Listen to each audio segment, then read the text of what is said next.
Hello and welcome to the Building Chinese Irish podcast. I'm your host, Grace, and today we're going to talk about tech and shitification and what we can do about it. As somebody who's almost chronically online, it's really easy to just get super negative and down about the state of technology and what it's for and all the big companies and whatever, and I definitely feel that way myself. But I feel like people almost assume that if there's some kind of technological development, it's sold in a way that's good for humanity, but often how it comes out is like not the best in terms of the actual human cost. What's happening with AI these days, I feel like nobody can ignore that, even if they want to. And the hype and the lies. And for me, I feel like I saw exactly the same thing happening just over 10 years ago. In 2013, your girl here, Grace, was living in small town Ireland. I had just come back from a year abroad teaching English in Korea. I wasn't really too sure where my career was going, and I spent some time trying to build an app. And while I was doing that, I had one monitor building, one monitor just playing mostly the news. But what I figured out from watching a lot of the news and having the time to actually think about things was that the news is really, really biased. So a good way to try and counteract the bias was to watch different news channels talking about the same thing. I was watching BBC News, I was watching Al Jazeera, I was watching Russia Today. So it's boom, boom, boom, very different geographically around the world. What are they saying about the same thing? If they all said the same couple of facts, those facts are probably true. And then what are the facts that are differing? Or what's a big story on one channel that the other channel doesn't even cover? So then you kind of get a bit more of a broader perspective on things. From watching Russia Today, I came across this TV show called The Kaiser Report. This guy was talking about financial crimes that were happening, that were just getting slaps on the wrists of the CEOs and executives or whatever. They would just take these fines as being the cost of doing business while they're scamming people. So he was talking about big banks and whatever. And I thought that was super interesting because you never really saw that kind of commentary on normal media. You would see in the newspapers, oh, such and such was caught doing this, but no context about before, after, what that actually means for the company. Often almost nothing. And it was on this guy's show that he was talking about Bitcoin. So he's saying a lot of crackpot things or whatever, but he just kept on hammering on about Bitcoin and then how it's going to screw over all these banks that are screwing us, basically. And it was okay, what is this fucking thing called Bitcoin? Because this guy won't shut up about it, and now it's in the news because it's popping off and whatever. So I actually did some research, and I saw it started in 2008 with some guys Pet Project. Basically, what made Bitcoin a revolutionary tech was that it solved a mathematical/cryptography problem that had never been solved before, ever, called the Byzantine's Generals problem. Where basically, how do you trust strangers when your life depends on it? How do you ensure that when you send a message, the message comes back came from the right person? It's not a spoof. So how do you trust strangers? And this guy was able to find a way using cryptography and mathematics to solve that problem. That had never been solved before. And I was well, obviously, if somebody solves a problem that has never been solved before, and people have been trying to solve this problem for hundreds of years, there has to be some technological value to that. And the technological value that was being implemented with Bitcoin was to be able to send money to strangers and to know that that stranger got the money, not somebody in between, came in and took it out of their hand, basically. I was okay, but what's so great about that? You can send money with PayPal. You can send money a million ways. And I was talking about how you can send money without middlemen, banking the unbanked, without all this regulation and all this bullshit in the middle. And that really spoke to me. I had just come back from living in Korea, 2 years in total, kind of with a little gap in between. And I saw how difficult it was to actually push money from Europe into the Asian banking system. I couldn't set up a bank account there and have my Irish bank account send money to my Korean bank account. Didn't work. And then even later, I went to a Korean university, a really prestigious one called Sogang University, to study Korean. I was trying to send them my tuition fee via my Irish bank account. And they said, we cannot verify who this bank is because it's in a different banking system, so we cannot send you the money. I was like, this is a prestigious university. Like, look them up online. Get them on, I don't know, like, it's a real bank. Send them the money. You have my money. Send them the money. They were like, oh, we can't do it. So I had to take my money out and go to, like, a wire transfer company, like a Western Union. The one I used was MoneyGram. And they had to charge me 50 quid to send my money over to a MoneyGram that was in Korea. So my friend could take the money and put it into her bank account, and then she could pay the university tuition for me. And if I didn't have a friend to do that for me locally over there, I wouldn't have been able to pay them. So I'm just like, the global banking system is not interlinked. It's like, it's great for you where you're living, probably. You don't even like feel that there's any restrictions. But as soon as you start to go a little bit outside of those restrictions, like sending money to Asia, it doesn't sound like it should be a big deal. Getting my money from Europe to Korea was like a really big hassle. And getting money back was a big hassle. And I know actually quite a few English teachers that discovered cryptocurrency because of this exact problem. They couldn't get their money in and out of Korea from a European banking system into the Korean banking system and back without like a load of headaches. So there was value from like this point of view, but also I just thought inherently, why is it that a person can write to any old stranger on the internet, like on Twitter? Somebody can write something, somebody else can write something back. It doesn't matter who you are allowed to talk, right? In America, spending money is considered freedom of speech. But you cannot send money to anyone you want on the internet with the regular banking system. It's just not allowed. If I was to send money to somebody else, I have to be vetted by PayPal or somebody or Stripe. And then they also have to be vetted by PayPal or Stripe, whatever. Without this middleman, it doesn't exist, you know? So the idea of like, I can watch a video of some kids in like Africa that are poor and then like they're singing Beyonce covers and they sound amazing. So maybe if they were on the street where I lived, I put in like €2 into a hat in front of them if they were singing on the street. But I can't do that online.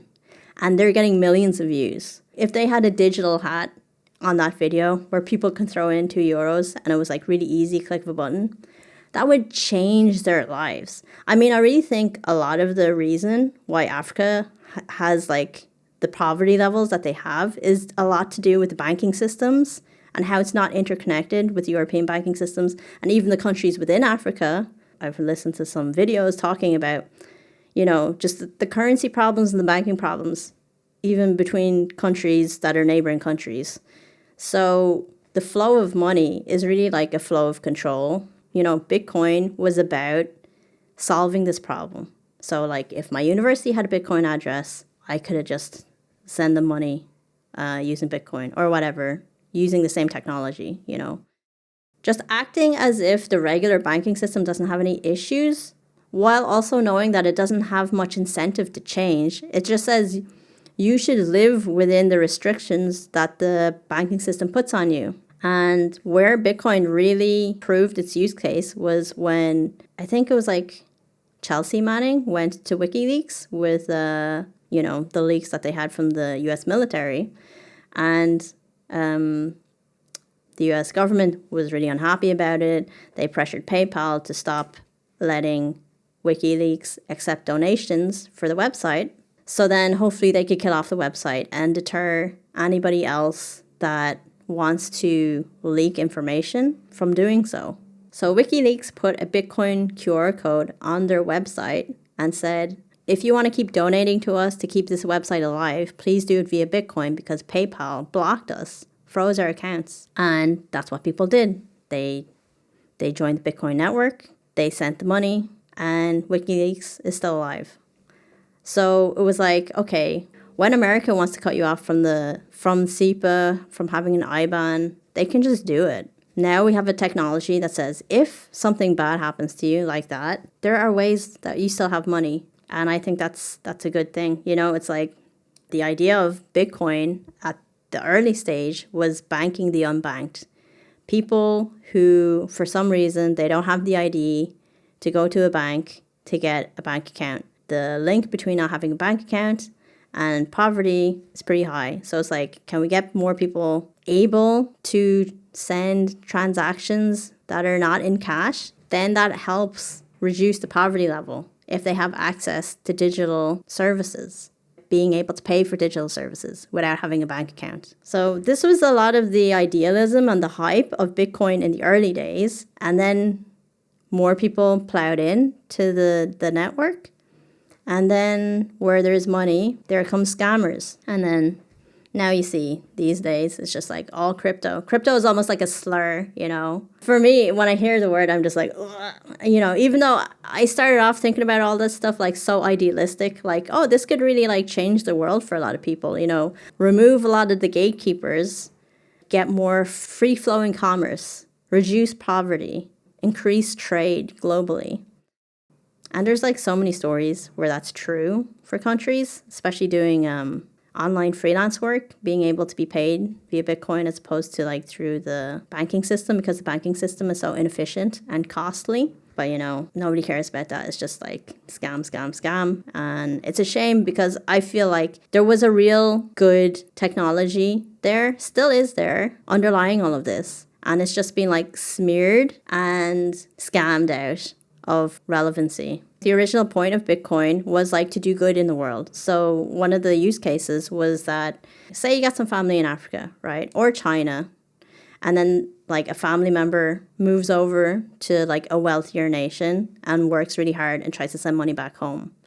Most often they use a service like Western Union or MoneyGram or something like that. And those services can charge up to 30% just to send money back to their home country. So you're taking 30% of a poor person's money so that their poor family gets less. So your stocks can go up and your shareholders can get a nicer dividend. Bitcoin could erase all of that if there was just like loads of Bitcoin ATMs everywhere. You know, just completely make that business null and void. Whatever they earn and send back to their family, maybe there's a 1% fee. Maybe there's a 3% fee, not 30. 30 is ridiculous. That's my understanding of the use case for Bitcoin and how tech can actually influence the world and try and do good for the world. And then how it just got turned into a shit show, basically, unfortunately. That's just crypto and Bitcoin. But, you know, that was like the big thing maybe 5 years ago or more. And then today it's AI. And I feel like AI is just the same shit all over again. It's like you have a good, strong underlying technology, and when there's money, it'll turn into a scam.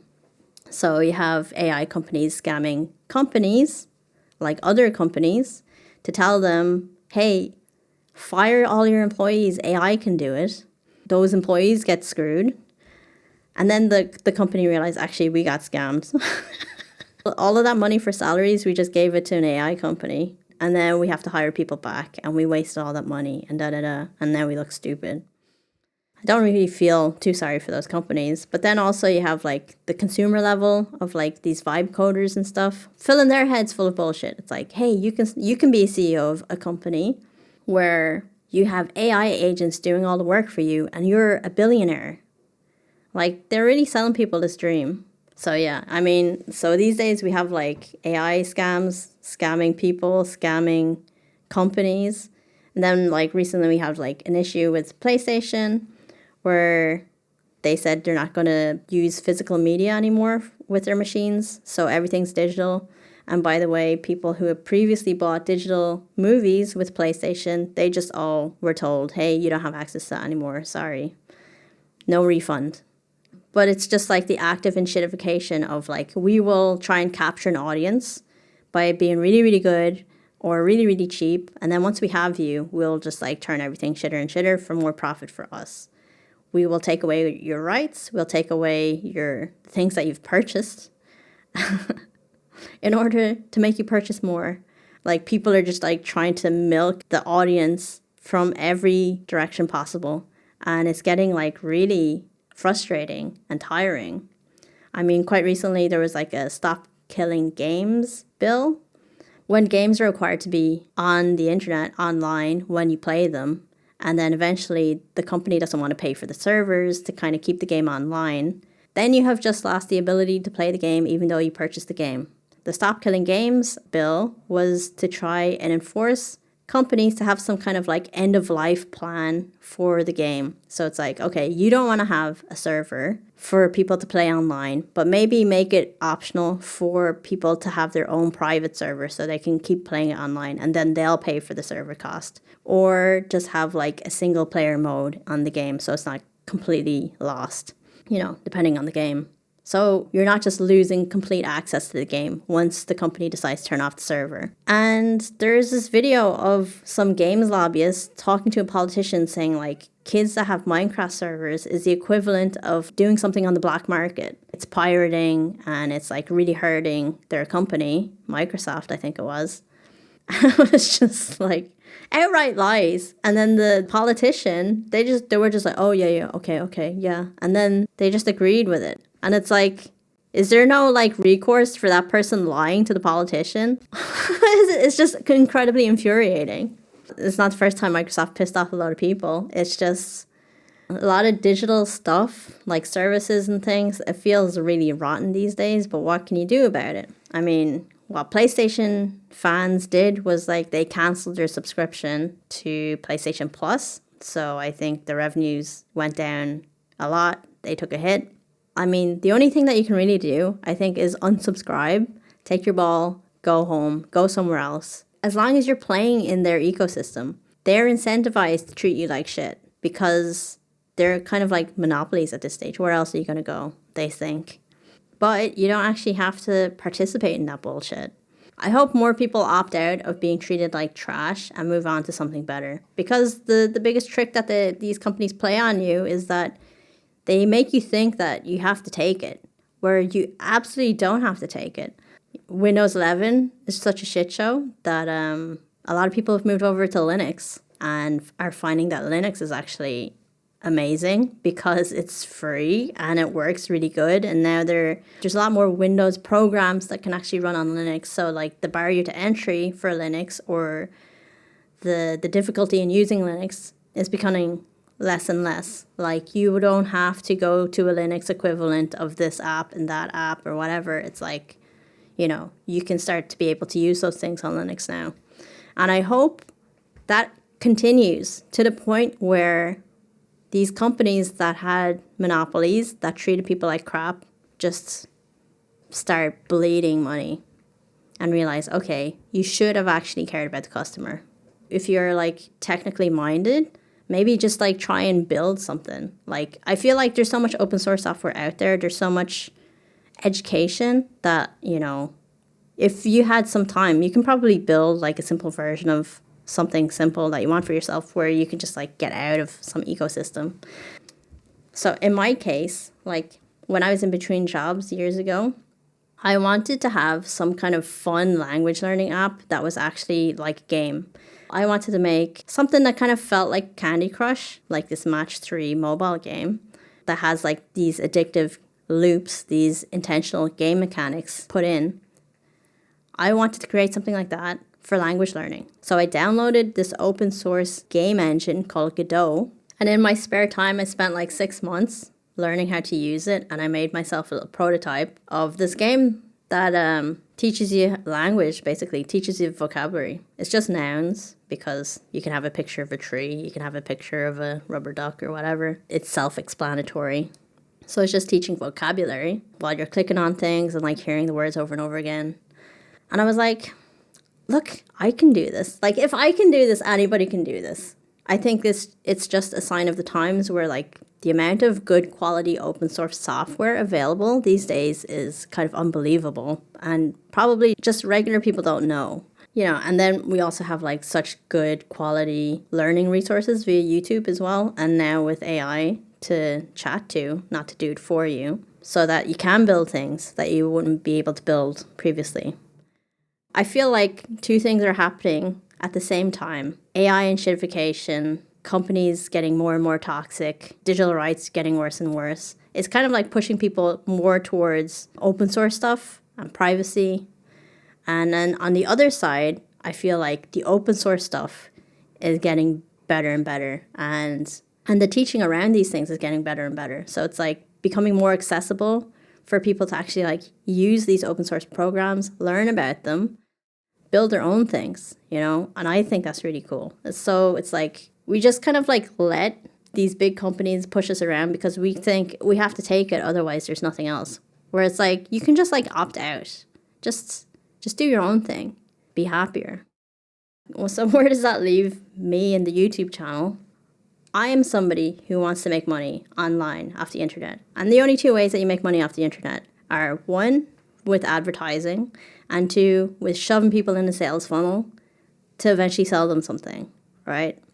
And if I want to make money on the internet, I have to do this shit too. But I don't want to be scummy about it. I have values, I have ethics, you know?